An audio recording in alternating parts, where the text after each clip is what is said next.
እባካችሁ ወላጆች ልጆቻችሁን እያያችሁ ዛሬ የሰራሁት ይህ የ16 ዓመት ወጣት ቤተሰቦች ይህ ቪዲዮ ከመጣላችሁ መልእክቱ ለብዙ ወላጆች መድረስ ስላለበት ሼር፣ ኮፒ ሊንክ፣ ሪፖስት አድርጉት።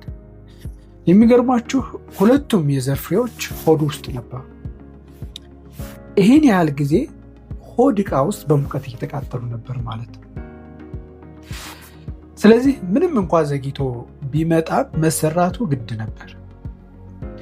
ሆድ ውስጥ ሲሆን ዘንጋቸው በጣም አጭር ስለሚሆን በአንድ ጊዜ መስራት ሊያስቸግር ይችላል። ለዚህም ልጅ ያደረኩለት በሁለት ደረጃ የማውረት ሂደት ነው። ቱ ስቴጅ ይባላል። ዛሬ የመጀመሪያው ተሰርቶለታል። ለሁለተኛው ደግሞ ፈጣሪ ይርዳው ከ6 ወር በኋላ ይሰራል ማለት ነው። ይህ ልጅ በትክክለኛው ዕድሜ ቢመጣ ኑሮ የተሻለ ውጤት ይኖረው ነበር። አሁንም ወላጆች እባካችሁ ቼክ አድርጉ። አመሰግናለሁ።